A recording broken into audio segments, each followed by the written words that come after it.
In part 2, you learned how to use air layering to make more mulberry trees. Today, we are going to see the result and finish the final step of air layering.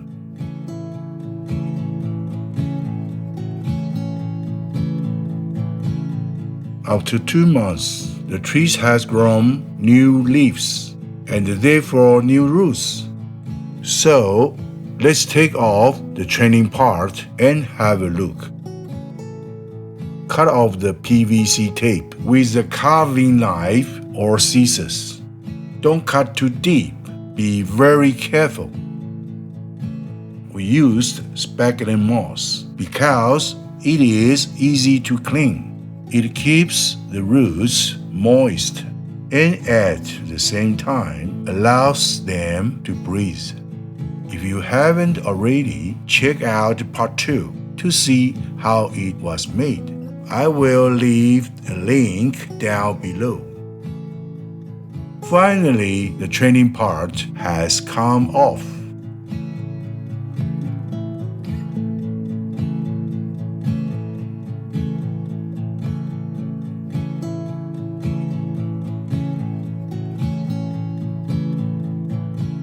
Open the moss gently.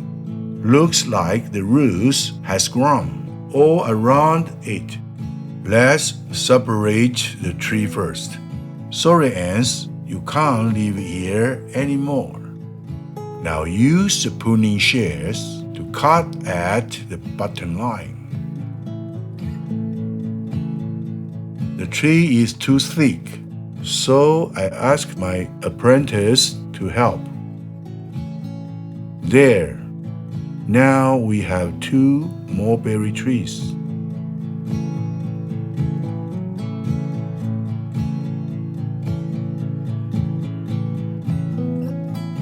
Because the roots are gripping onto the moss, I will keep some of it. Use a knob cutter to cut off the barkless trunk. If we don't cut it off, the trunk may rot or get infected.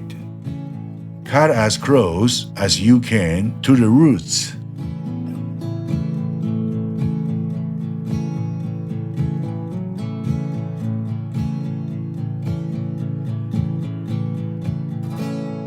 There. Now let's maintain the tree.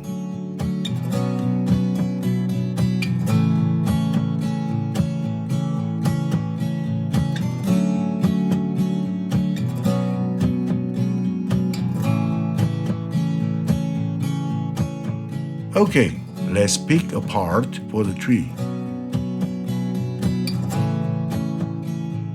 This one is nice, but too small. Maybe this one. No.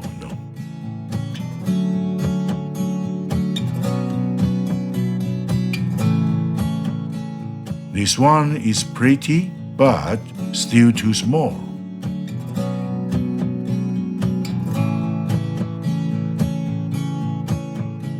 This one is bigger, and I like it.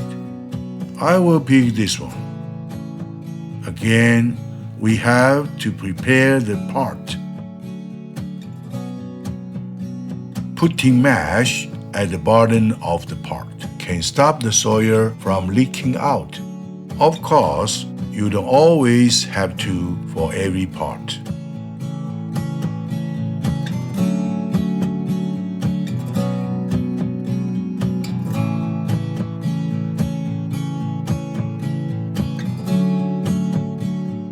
Now I'm going to make a U-shaped wire and use it to hold down the tree.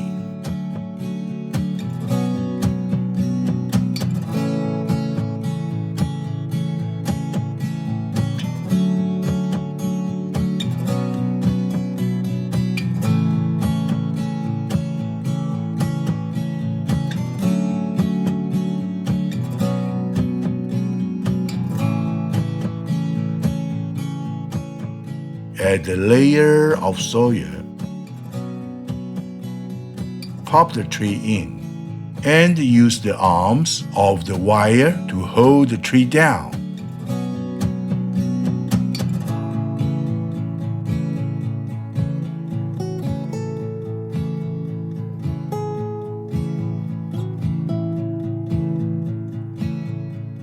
Put more soil on the top. Then use a chopstick to push in the soil. Tighten the wire with a gin splitter.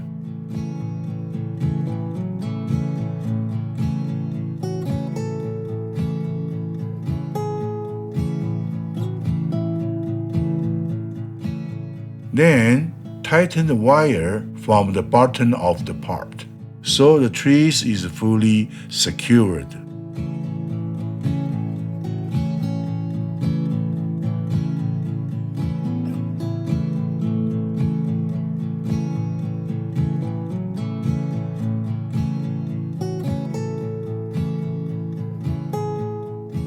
Finally, put another layer of Akdama soil on the top. Smaller size soil can fill the gap between the roots. Now we bottom water the tree.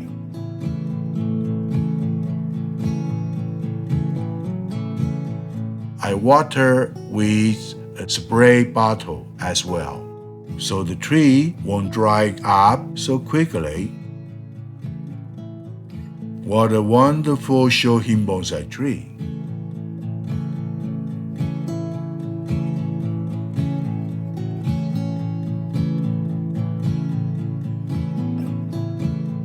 Next, we are going to treat the mother tree. I am going to cut off some of the trunk, so this branch will be the apex of the tree. Let me show you with chalk.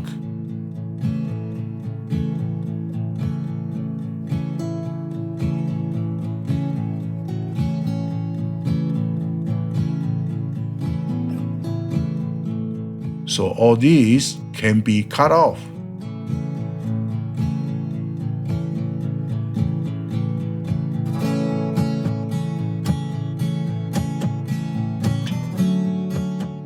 A knob cutter should do the trick. Take your time, bit by bit.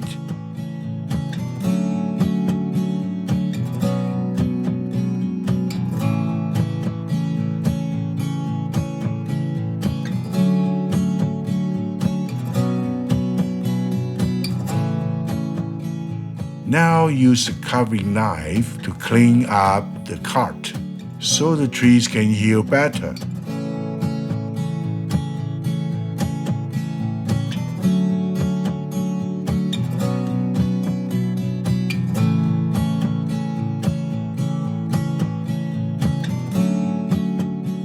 A cut this big will leave the tree vulnerable, so it is best to use some healing agents. Any brand will do.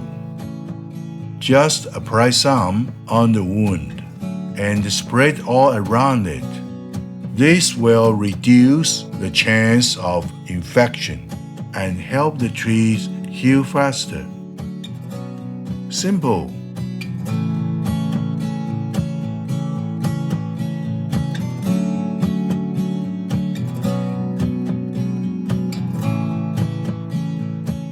We are not quite done yet. We still need to maintain the tree. This will reduce energy lost and turn it into a beautiful bonsai tree. In the future, I will use some wires to reshape the tree. Remember our triangle rule?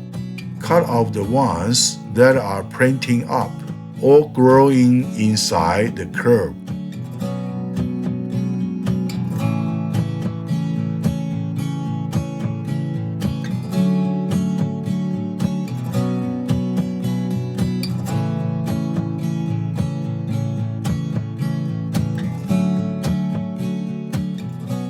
These ones over here are too low.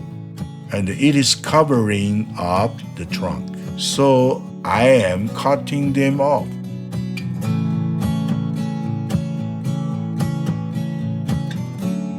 This one grows this way, and all of these ones. I plan to let them grow down like this.